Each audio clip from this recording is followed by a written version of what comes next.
All right, I'm going to go ahead and start going over this while you're finishing up all the definitions.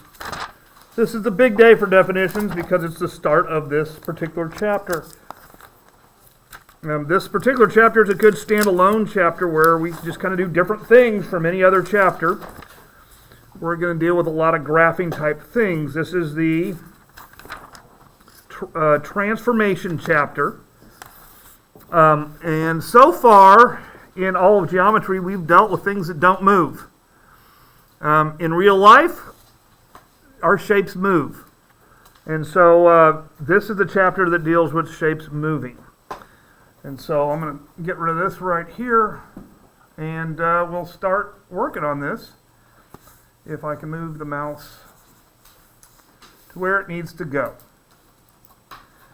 All right. So the first thing that we are going to talk about is a vector, and you should have written that down.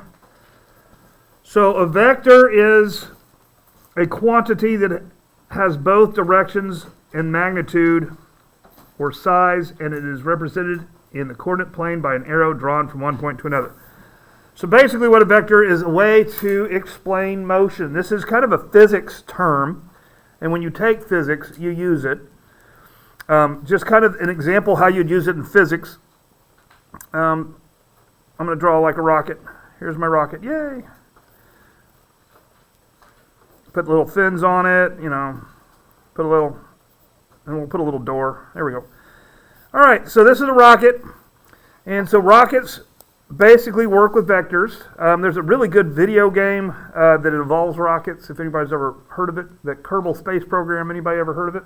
Yeah, it's pretty decent. It's a pretty decent game. But it deals a lot with very, very complicated vectors because, there's a lot of circles and a lot of orbiting that happens in that. But basically what a vector is if I want this rocket to go over here, I need to move it. I need to provide energy. Okay? So we got colors. So if I shoot fire out this way, it's going to go straight up, right? Okay, so if I attach like a little, something on this side right here, and then I shoot fire out this way, it's going to go over here.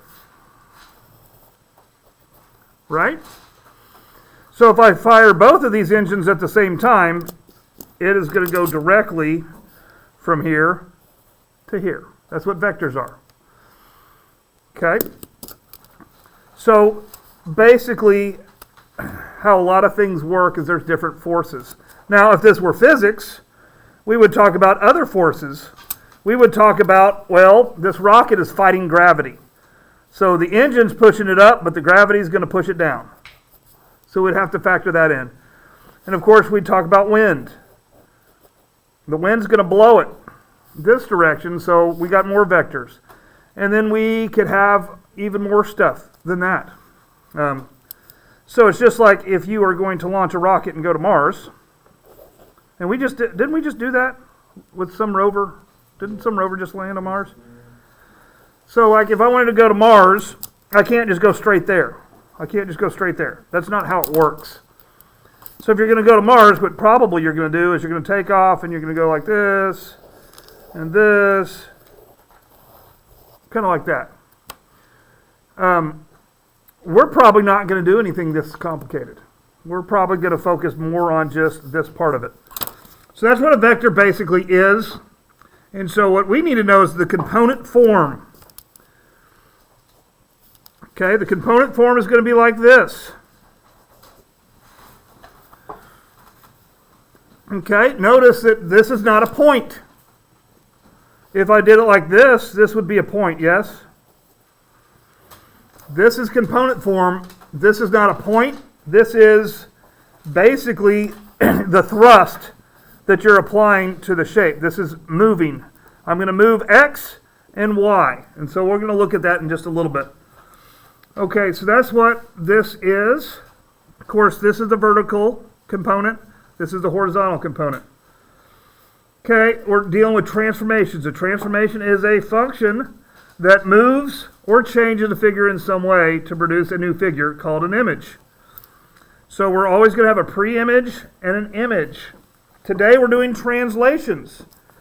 And translations are real easy. Okay? There we go. I have an item. That's basically a shape, right? I translated it. Okay, translations is basically where you just move something. Okay, did this change shape when I moved it?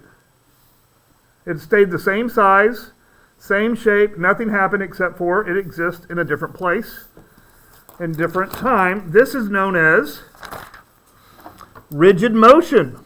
A rigid motion is a transformation that preserves length and angle measurements. And another name for rigid motion is isometry. Okay, isometry. But that's basically what we're going to be doing. Okay, I'm going to transition to passing you out graph paper because basically we're going to do all of our transformations on graph paper.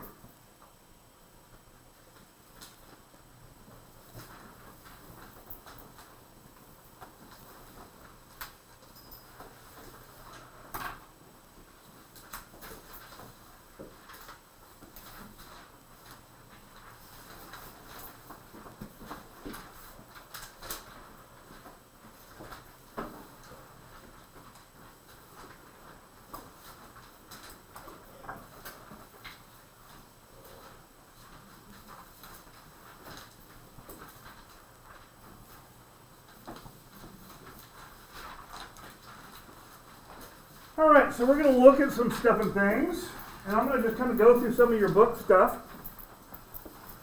Okay, and of course, all of this stuff gets way more complicated. We're just going to do two-dimensional. Obviously, if you add a third dimension, it would be a little more complicated. But, basically, when I was a kid, in the 80s, when we had video games, they basically used this kind of technology to program the video games. They were all in 2D. And let's be honest, a lot of if you've seen some of the older stuff, a lot of games would have like a square, and that would be your character back then. So they would just translate this and move this around by programming, and they'd use basically vectors to do it. Okay, for our purposes, we're going to look on how to do this. We're going to look at number 3. Okay. And this is on page 160.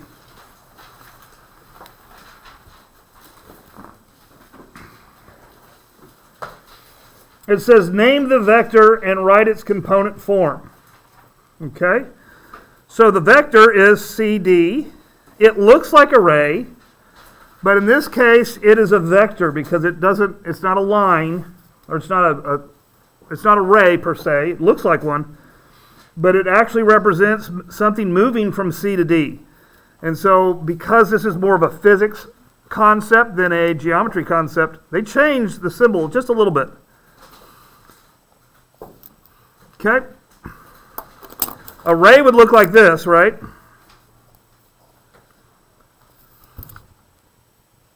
And a vector, you just, I don't make this stuff up. So just know that. It's kind of nitpicky. And now we need to see where it moved. So I need the horizontal component, the x, and then the y component to get the final answer. So let's look. Going right from C, I'd move 1, 2, 3, 4, 5, 6. Is it 7? Check it.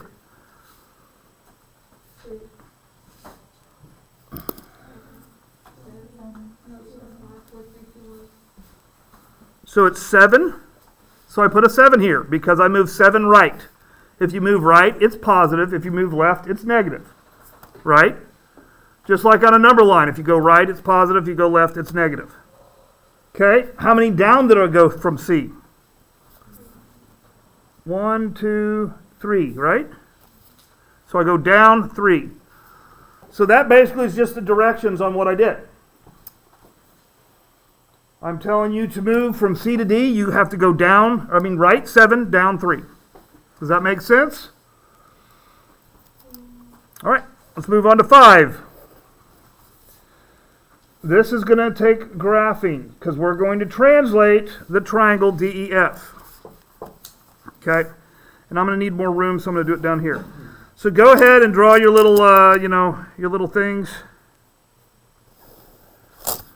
We need a graph, and then we need to draw this triangle on this thing, and that's going to be the pre-image. So draw your pre-image. 2, 5.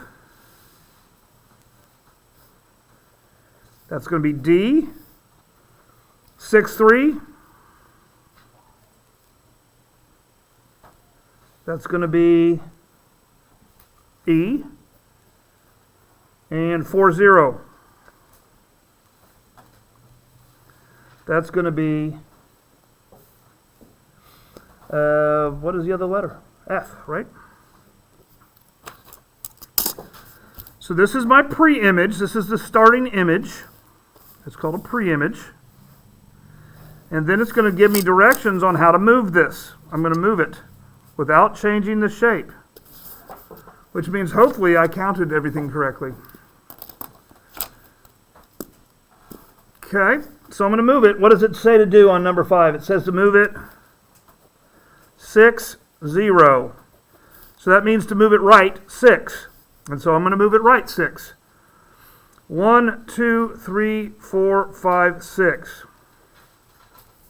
I'm going to call this F prime. I'm using an apostrophe, but that's what we do for our image. If we moved it twice, we would do it like this. If we move it 3 times, you just keep adding an apostrophe. Okay? E, 1, 2, 3, 4, 5, 6. E prime. And D, 1, 2, 3, 4, 5, and 6. Okay, connect the dots.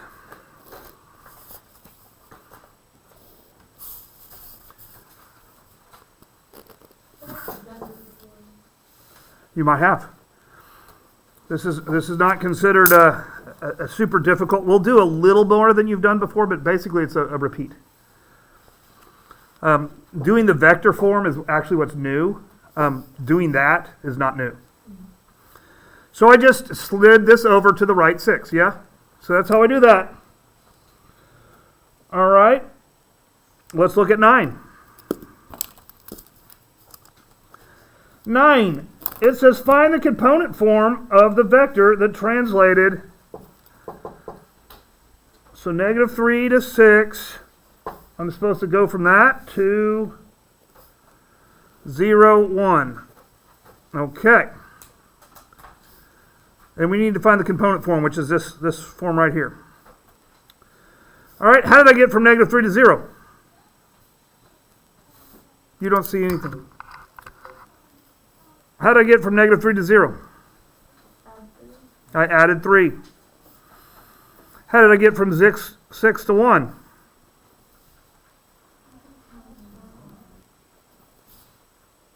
That's how you do it. And if you can't do it, basically what you do is you're going to take the second point.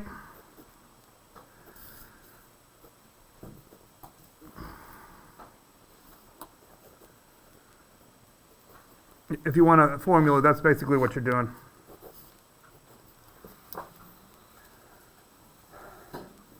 Yeah, I actually probably should have done this. I probably should have done x prime minus x and y prime minus y. Is what I probably should have done, but I didn't. All right, let's look at now 11. This is a different form. We're switching over from basically a physics vector form to more of a geometry form, which you might have done this form before. So it says write a rule. So it doesn't say write component form. It says write a rule from the pre-image LMN to the image L prime, M prime, N prime. Okay, so I start at the blue and go to the red. I start at the blue and go to the red. Okay. And I wish I had like a separate camera just so we could look at the pictures of the book.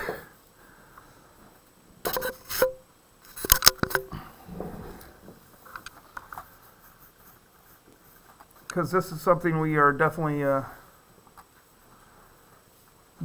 looking at. So I'm going to zoom in on this. Okay. And so what we're looking here is like, this is rigid transformation, so you're not changing the shape. So like L, we're going to move over here. So L, we're going to move left, which is negative. How many? And then how many up? Okay, so I just need to show you how to do the form, the 5 and 2.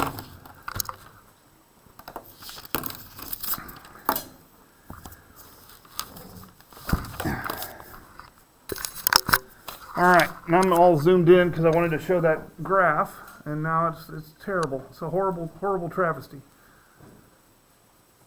Do some action zooming right there. That's exciting. That's exciting YouTube. All right, so you said 5 and 2, so we move left 5, so that's a negative 5.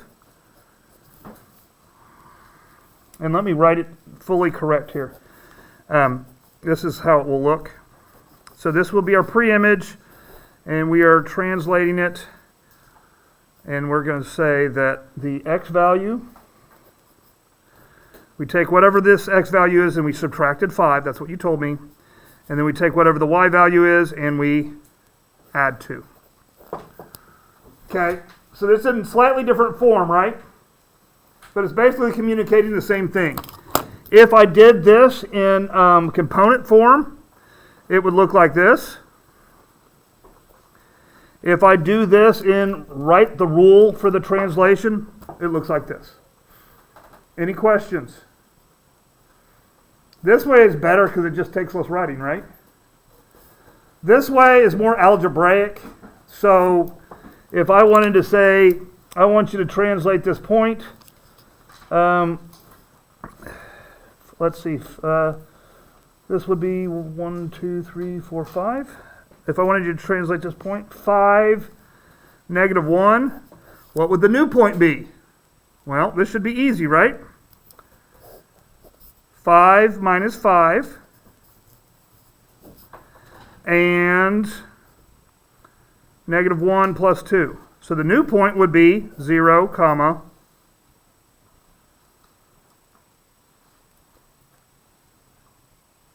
1, right? Okay.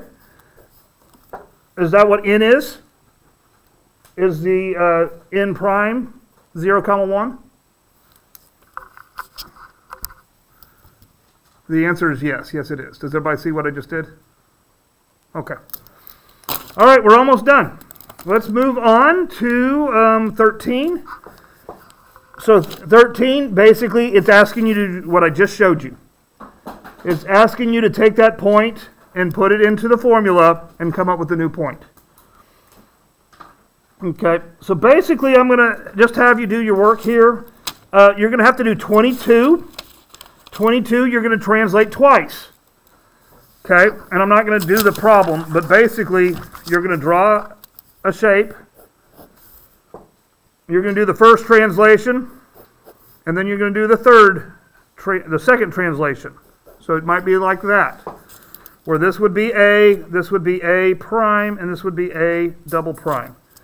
So you're basically what we're going to do is 160, 4 through 22 Yvonne's. And we're also, let me stop this and I'll tell you what we're also doing.